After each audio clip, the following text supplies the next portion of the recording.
Welcome to my another video. এবং আজকে আমি আবার যাচ্ছি সোনাঝুরি। কারণটা একটু আলাদা এবং তোমাদের একটা হিন্ট দিয়ে রাখি, চলো বাকিটা নয় আমি একদম লোকেশনে পৌঁছে বলবো। বাট হিন্ট এটাই যে তোমরা, আমি শহর কলকাতায় তোমাদেরকে আগে একটা ভিডিও দেখিয়েছি, একজনের ভিডিও করেছিলাম সঞ্জয় জয়সিংকে নিয়ে। কেন করেছিলাম, কী কারণে করেছিলাম, যারা মিস করে গেছে সেই ভিডিওটা তারা গিয়ে চেক করতে পারো এবং ততক্ষণে গেস করতে পারো যে আজকের ভিডিওটাও কী নিয়ে হতে চলেছে। তো আপাতত সোনাঝুরিতে যাই এবং তারপরে তোমাদেরকে জানাচ্ছি, তারপরে তোমরা বুঝতেই পারবে যে কারণে যাওয়া। যাই গিয়ে জানাই তোমাদেরকে। আজকের ভিডিওটা ডেইলি ব্লগ নয়, একটু ডিফারেন্ট। চলো যাওয়া যাক।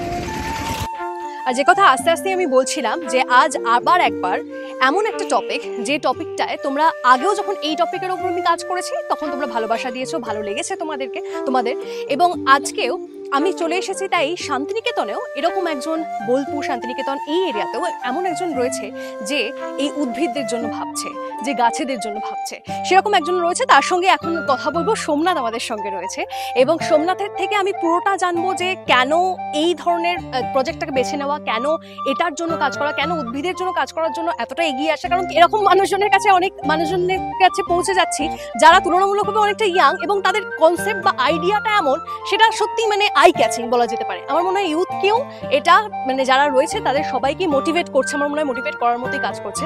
আমি তোমার থেকে একটু জানবো যে তোমার এই যে প্রজেক্টটা বা তুমি যেটা করতে চাইছো, তোমার ইচ্ছেটা কি রয়েছে এবং কিভাবে এই মোটিভেশনটা পেলে।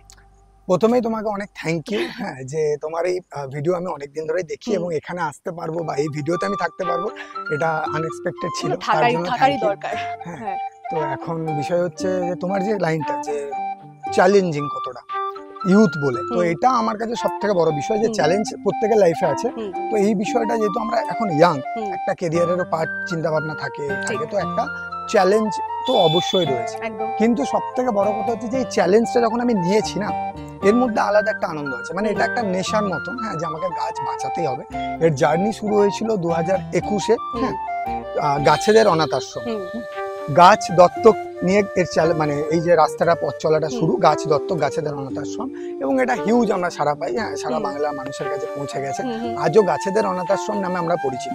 আচ্ছা, তো এই গাছেদের অনাথ আশ্রম যখন আমরা করছি, গাছেদের আমরা ছোট ছোট আরবান ফরেস্ট যেগুলোকে বলছি, হ্যাঁ, ছোট ছোট আরবান ফরেস্ট, খুব মজাদার। কারো কোথাও একটা বাড়ির পাশে ছোট্ট জায়গা পড়ে আছে, সেখানে একটা ছোট্ট জলাশয় করে তার পিছনে একটা ছোট বাগান করে দেওয়া হয়। ঠিক আছে, মানে এই যে কনসেপ্ট গুলোকে শেয়ার করছি মানুষের সাথে। একটা কনসেপ্ট খুব popular, kitchen garden, balcony garden, এর সাথে তো এইগুলোও করা হচ্ছে। তো এখন মোদ্দা কথা, বড় বৃক্ষ যেটা, যখন শান্তিনিকেতনের দিকে দেখলাম, যে শান্তিনিকেতনের দিকে এই শালবন বা এই যে সোনাঝুরি জঙ্গল, এটার একটা দুর্দশা, কোপাই নদী, হ্যাঁ, তো তার সমাধান ক্ষেত্রে আজ থেকে 20 বছর 25 বছর পরে যদি আমাদেরকে গাছগুলোকে রাখতে হয়, তাহলে আজ থেকে কিন্তু বৃক্ষ রোপণ করতে হবে এবং বৃক্ষটা সংরক্ষণ করতে হবে। মানে যদি আমি 200টা গাছ লাগিয়ে থাকি বা 40টা গাছ লাগিয়ে থাকি, 3 বছর সেই 40টা গাছ যেন বেঁচে থাকে, সেই দায়িত্বটা আমাকে নিয়ে তাদেরকে, সেই দায়িত্বটাই মানে তুমি বা তোমরা নিয়েছো। এবং তার সাথে সাথে প্রেজেন্ট ইয়ারেও কিন্তু আমাকে আগামী দিনের জন্য গাছ লাগাতে হবে। মানে এটাই অনেক সময় দেখি না আমরা, ওয়াইন তৈরির একটা ব্যাপার থাকে, যে আজ থেকে 20 বছর পরে আমি ওয়াইনটা নিই, এভরিডে যদি ওয়াইন পেতে হয়, তাহলে আজকে আমাকে এভরিডে সেই ব্যাপারটাকে প্যাক্ট করতে হবে। তো ট্রি প্ল্যান্টেশনটাও একদম সেম। টুরিস্ট যখন আসছে না, এই লাল মাটিটাকে হাতে করে নিয়ে দেখছে, ওয়াও লাল মাটি, আমার কাছে হয়তো ক্লিপটা আছে, তো ভালো লাগে এটা। মানে মাটির সাথে মানুষের কিন্তু একটা টান থাকে, লাল মাটি সব জায়গায় দেখা যায় না। এটা চ্যালেঞ্জ, এই লাল মাটির মধ্যে ভ্যারাইটি গাছ, যেটা নেটিভ ট্রি, সেগুলোকে এখানে বড় করাও কিন্তু একটা চ্যালেঞ্জ। এবং সেটা আমরা প্রথমে লাগিয়েছি, দেখেছি তাদেরকে বাঁচাতে পারছি, তারপরে এখন বড় করে মিশন গ্রিন শান্তিনিকেতনে আমরা 10 মিলিয়ন গাছের একটা হিউজ লক্ষ্য। 10 মিলিয়ন মানে এটা অনেকটা বড়, অনেকটা। এবং এইটা সাকসেস হবে এই কারণে বলছিলাম, যেটা ইম্পর্টেন্ট আরো জানা, সেটা হচ্ছে যে তোমরা কিভাবে মানুষজনের সঙ্গে যুক্ত হয়ে যাচ্ছ, কানেক্টেড হয়ে যাচ্ছ। কারণ আমার মনে হয় যে আমার ভিডিও যারা দেখেন তাদের মধ্যে অনেকেই ইন্টারেস্টেড হয় এবং তারা মোটিভেটেডও হয় এবং তারাও চায় যে যাতে এইগুলোর সঙ্গে এই ধরনের কি বলবো, মানে এই যে গাছেদের তুমি বললে অনাথ আশ্রম, এই অনাথ আশ্রমে অনাথ তারা তো রয়েছে, ডেফিনেটলি তাদের তো সেরকম ভাবে টেক কেয়ার করার মতো নেই কেউ, কিন্তু টেক কেয়ার করার জন্য অনেক মানুষ এগিয়ে আসতে চান। তারা কিভাবে তোমার সাথে কানেক্ট করবে, কিভাবে তারাও এই তোমাদের হিউজ যে লক্ষ্য রয়েছে সেটার সঙ্গে যুক্ত হয়ে যাবে?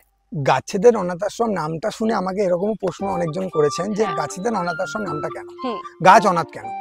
গাছ অনাথ এই কারণে, কারণ আমরা খেয়াল করে দেখবে, এই যে আজকে রোড এক্সটেনশন হচ্ছে আমাদের শান্তিনিকেতনে, গাছগুলোর কিন্তু কোনো গার্জেন নেই, জাস্ট ওদের কেটে দেওয়া হলো ওদেরকে কোনো সুযোগ বা কোনো চান্সেস নেই। তো তারা অনাথ, এই কারণে আমরা মারিয়ে দিয়ে চলে যাই, আমরা উপরে ফেলে দিই, আমরা শিফট করার কথা ভাবি না। মানে সত্যি করে গাছেদের মধ্যে প্রাণ আছে, এটা আমরা খাতায় শুরু করেছি। আমার একটা চারাও আমি কাউকে ফ্রিতে দিতে পারবো না, কেউ চাইলেও দিতে পারি না, কারণ আমি ওই চারাগুলোর সাথে কানেক্টেড। আমার প্রত্যেকটা চারা না 2 বছর 3 বছর পুরনো, মানে 7 দিন 10 দিন বা 1-2 মাসের চারা আমি রোপণ করি না। ঠিক আছে, তো এখান থেকে গাছ কিন্তু সত্যি অনাথ। আমরা এই জঙ্গলের গাছকে মরে যেতে দেখছি, কোথাও গাছ কেটে দিচ্ছে।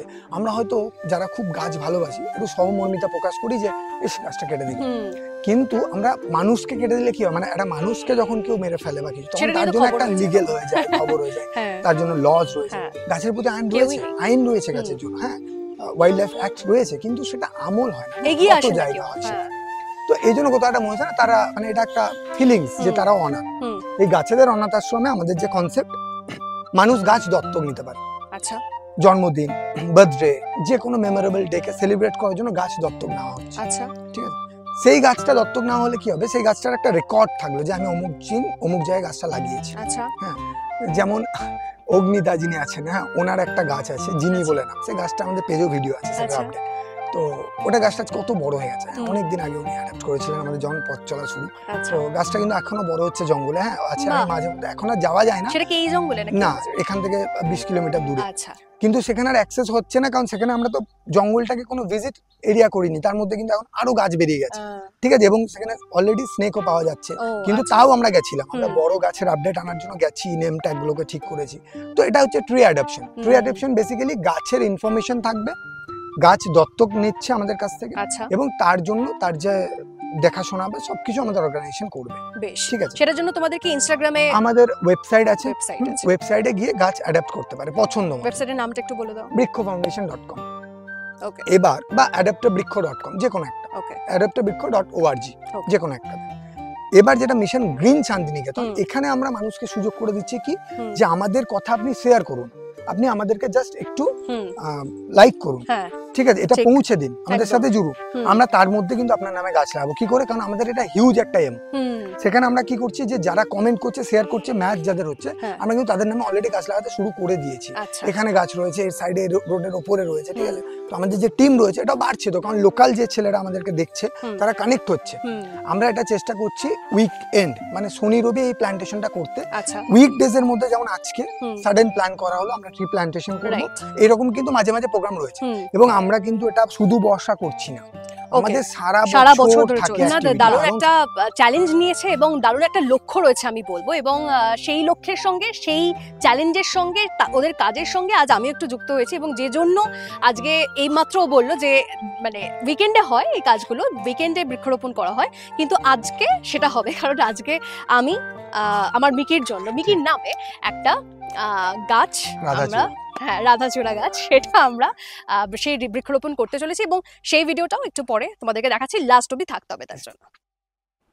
যখন একগুচ্ছ নতুন প্রাণ একত্রিত হয় এবং এগিয়ে আসে, তখন পরিবেশ কেন অনেক কিছুই বাঁচানো সম্ভব।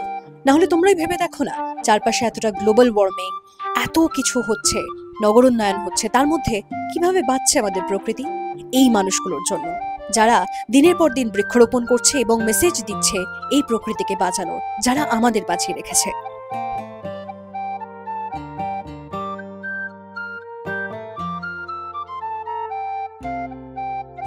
গাছ লাগানো ফুল সুইংয়ে, গাছটা লাগানো হচ্ছে, তোমরা যেমন দেখতে পাচ্ছ, এবং এটাকে শুধুমাত্র লাগানো নয়, গাছগুলো লাগানো নয়, তার পাশাপাশি মনিটরিং সেটা পুরোটাই ওরা করে থাকে, যেটা একটু আগেই ও চালাচ্ছিল।